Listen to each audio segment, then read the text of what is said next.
Good morning, सुप्रभात, केम छो, सलाम। उम्मीद है आप सब लोग बेहतर होंगे, अपना ध्यान रख रहे होंगे। एग्जाम के दिन पास आ चुके हैं और लगातार जो है वो तनाव बढ़ता चला जाता है। ऐसे में तो मैंने आपसे बार बार एक ही बात बोली है कि आप मशीन के समान व्यवहार करें। मशीन के पास एक टास्क होता है और उस टास्क के लिए मशीन लगातार काम करती है। ठीक है, बहुत सारे इमोशंस को दिमाग में ना रखें आप, बजाय इमोशंस के आप क्या रखें, मोशन रखें। आपके मोशन तब लगातार आप आगे बढ़ते रहें, लगातार आप जो आगे की दिशा में बढ़ते रहें। That is very very important actually. ठीक है, फिर एक क्वेश्चन में कहीं पे ऑफलाइन मॉक टेस्ट था, उसके किसी क्वेश्चन में बच्चों को जो है वो कॉटन वॉलवर्म और मॉथ, उसमें कुछ कंफ्यूजन हुआ। तो मैं क्लियर कर दूं कि मैडम ने जो एक्सप्लेनेशन दिया उसमें मॉथ का वो बिल्कुल सही था। मॉथ लेपिडोप्टेरा का बड़ा ग्रुप होता है, लेकिन मैंने वही कहा मैडम से कि मैडम से मेरी बात हुई, मैंने यही कहा कि देखो cry first AC, cry second AV, ये जो है ना ये स्पेसिफिकली एनसीईआरटी में दे रखा है। तो एनसीईआरटी के अकॉर्डिंग ही हमको जाना, क्योंकि आपका आंसर यदि सही भी है, बहुत सही भी है, और एनसीईआरटी में कोई कंट्रोवर्शियल चीज लिखी है तो वो क्या होगा कि वो आंख बंद करके ब्लाइंडली एनसीईआरटी को मान लेते हैं कई बार ऐसे कंडीशन में। ठीक है, तो शैल मैडम को मैंने बताया कि आपने जो आंसर एक्सप्लेन किया वो बिल्कुल सही एक्सप्लेन किया आपने, लेकिन समटाइम्स क्या होता है कि वो कहीं ऐसा ना हो कि बच्चा मेन एग्जाम में गलती कर दे, इसलिए मैंने उस आंसर को करेक्ट कराया। मैंने कहा भाई देखो ऐसा है, आपको तो दो चीजें याद रखनी है, क्राई फर्स्ट एसी और क्राई सेकंड एबी और क्राई सेकंड एबी के जो दे रखा कॉटन बॉल, जो कॉर्न बोरर के लिए, कॉटन बॉलवर्म के लिए, वो आपको याद रखना है आपको। ठीक है ना, एक बार चेक कर लेना। ठीक है, तो बस वो याद रखना है आपको, है ना। ठीक है, क्योंकि मतलब एग्जाम जो है इस तरह का स्पेसिफिक क्वेश्चन आएगा तो वो एनसीईआरटी से आएगा। बहुत स्पेसिफिक क्वेश्चन जो है ना, इंफॉर्मेटिव बहुत स्पेसिफिक क्वेश्चन एनसीईआरटी से ही आता है। जनरल अप्रोच और कॉन्सेप्ट वाला क्वेश्चन जो है ना वो एनसीईआरटी के बाहर से भी आ सकता है। ठीक है, जहां पर एक ब्रॉडर कॉन्सेप्ट है, ब्रॉडर चीज को समझना है, तो वो क्वेश्चन जो कॉन्सेप्चुअल है that may come from outside NCERT, but the fact, the question which is based upon fact that always come from NCERT, always come from NCERT। ठीक है ना, ये बात दिमाग में रखना इस चीज को। ठीक है, जो फैक्ट बेस्ड क्वेश्चन है वो एनसीईआरटी से ही आएंगे। ठीक है ना, जो ब्रॉड कॉन्सेप्ट वाले क्वेश्चन है वो एनसीईआरटी से या उसके आसपास से या थोड़े से बाहर से हो सकते हैं वो चीज। ठीक है ना, क्लियर कि ऐसा होता तो कैसा होता, तो ये क्वेश्चन जो है वो एनसीईआरटी से हो भी सकता है, नहीं भी हो सकता। ठीक है, कंडीशन बेस्ड क्वेश्चन, लेकिन फैक्ट हमेशा एनसीईआरटी से होगा। तो चलिए, ये तो एग्जाम वाली बात की। बाकी लोग बोर हो रहे होंगे जो नीट नहीं दे रहे हैं, जो ऐसे ही आते हैं चैनल पे, उनको लगा कि अरे सर तो आज नीट के अलावा भी नीट के अलावा बात ही नहीं कर रहे, पर नहीं, मैं नीट की अलावा बात करता हूं आपसे।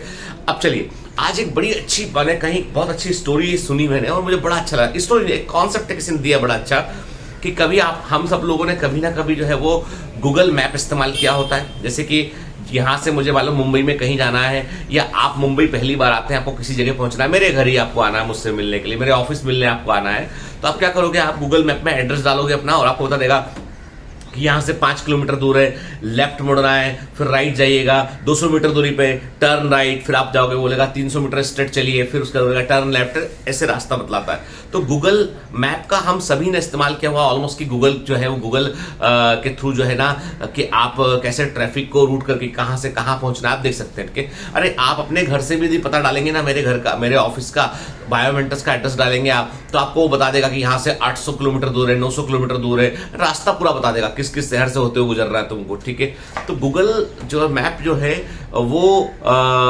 आज ट्रैफिक के लिए बहुत सहूलियत है। मतलब मेरी जो कार है, गाड़ी है, उसके अंदर भी इनबिल्ट है पूरा कि आपको कहां जाना है, आप केवल बोल दो गाड़ी से, तो अपना वो नक्शा, वो लोकेशन को ट्रेस करके चालू कर देती है, भाई लेफ्ट मुड़ना, राइट मुड़ना है। ठीक है, अब कभी आपने गौर किया कि जो लोग गूगल मैप इस्तेमाल किए हैं वो जानते हैं अच्छे से कि मान लीजिए कभी आपको बोल रहा है गूगल मैप कि आगे से 200 मीटर के बाद आपको लेफ्ट मुड़ना है, आफ्टर 200 मीटर टर्न लेफ्ट। ठीक है, और गलती से आपने राइट मार दिया, तो गूगल मैप कभी ये नहीं बोलता आपसे, गूगल मैप कभी ये नहीं बोलता आपसे अरे बेवकूफ, लेफ्ट मुड़ने बोला था मैंने, राइट क्यों मुड़ गया?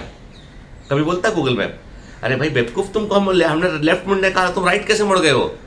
ठीक है, फिर आप राइट में आगे बढ़े, गूगल मैप ने बोला नहीं, गूगल मैप ने कुछ बोला नहीं। अब गूगल मैप ने क्या कहा, गूगल मैप ने आपको देखा कि अरे आप गलत मुड़ गए हो, तो उसने रीरूट किया, उसने देखना आप रीरूट करता है वो दोबारा से एक रास्ता बनाएगा और बोलेगा आगे से जाके लेफ्ट मुड़िए, लेफ्ट मुड़िए, लेफ्ट मुड़िए, और वो आपको जो मंजिल है आपकी वहां तक पहुंचाने के लिए वो रीरूटिंग करता है। मान लो फिर आपने गलती कर दी, फिर आप गलत जगह चले गए आप, तो गूगल मैप ये नहीं बोलता आपसे कि बहुत बड़े मूर्ख हो तुम तो भाई, बंद करो हमको, नहीं बोलता आपसे वो बोलता है, फिर से वो रीरूट करता है कि कहां से जाएंगे तो आप वहां तक पहुंच जाएंगे आप।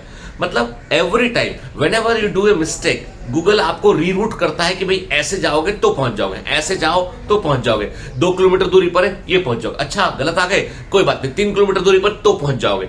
तो वो आपको हमेशा रीरूट करता है। वो मतलब ये है कि यदि गूगल मैप हमको पहली गलती करने पे हमने लेफ्ट की बजाय राइट मुड़ गए थे, हम गूगल मैप हमको डांट देता, बोलता बड़े बुड़बक हो तुम तो, बड़े मूर्ख हो तुम तो, हम लेफ्ट मुड़े तुम राइट मुड़ गए। तो क्या हम गूगल मैप को बंद ना कर देते? हम बोलते बंद कर भाई, तो नहीं यूज करना, ऐप को अनइंस्टॉल करते हैं, बंद करते हैं हम कि नहीं सुनना हमें तुम्हारी बात, ठीक है। ऐसे बोलोगे हमसे का, ठीक है। आत्मसम्मान भी कोई चीज होती है, तो हम ना सुनते, ठीक है। लेकिन वो हमको रीरूट किया, उसने कुछ बोला नहीं, उसने रीरूट कर दिया। ओहो, ये भी नहीं बोला वो, उसने रीरूटिंग करके फिर दिखा दे रहा। मतलब उसका पर्पस ये है कि वो आपको मंजिल तक पहुंचाने के लिए रास्ते बार बार ड्रॉ कर देता है वो, कि अच्छा ऐसे चले जाओ, ऐसे चले जाओ। तुम जितनी बार गलती करोगे उतनी बार वो रीरूट कर देगा, तुम जितनी बार गलती करोगे उतनी बार रास्ता वो करेक्ट करने की कोशिश करेगा, कहीं ना कहीं से तुम्हें पहुंचा के मानेगा वो। याद रखिए, क्या सिखाता है गूगल मैप का फंडा? सिखाता है हमको कि हम जिंदगी में कई बार गलतियां कर सकते हैं, जैसा हमने करना था वैसा हमने नहीं किया, हमने पढ़ना था बहुत सारा कम पढ़ा, हमने हमें ये करना था ये नहीं किया, हमने ये किया, हमने कई बार गलतियां की हैं। लेकिन गलतियों के कारण क्या हमें अपने आप को सुनाना चाहिए, किसी की सुनना चाहिए? हमको नहीं, हमें रीरूट करना चाहिए। गूगल मैप सिखाता है हमको कि जिंदगी में यदि मंजिल तक पहुंचना है ना, तो इस बात का से फर्क नहीं पड़ता कि तुमने कितनी गलती की है, तुमने कितने टर्न गलत ले लिए, इस बात से फर्क नहीं पड़ता है। फर्क इस बात से पड़ता है कि आप रीरूट कर लीजिए खुद को दोबारा उस दिशा में ले जाइए, आप खुद को दोबारा से रीरूट कर लीजिए। थोड़ा वक्त लग सकता है, एक्स्ट्रा माइल चलने पड़ सकते हैं, लेकिन आप मंजिल तक पहुंच जाएंगे। कितना अच्छा लेसन गूगल मैप से मिला। किसी पोस्ट ने देखा, मुझे बहुत अच्छा लगा इसके कि वाकई में, चूंकि मैं गूगल मैप इस्तेमाल करता हूं, मुझे मालूम बार बार वो रीरूट कैसे करता है उठ के। तो जिंदगी में भी ऐसा है कि कभी भी बेटा घबराना नहीं, कभी भी, ठीक है। ठीक हो सकता है हमने गलत रास्ता अख्तियार कर लिया, हो सकता है हम थोड़ा लेफ्ट राइट मुड़ गए हो, लेकिन फाइनली रीरूट करके हम पहुंचेंगे तो सही मंजिल पर, ठीक है। तो उसी ऊर्जा के साथ आज मैं, चूंकि थोड़ा लेट हो गया इसलिए मैं जल्दी खत्म करता हूं सेशन को। मैं यही बोलूंगा बेटा आपसे कि आप लाइफ में इस बात का ध्यान रखिए, कभी मंजिल मत बदलिए, रीरूट कर लीजिए खुद को। Have a great day, all the best, bye bye.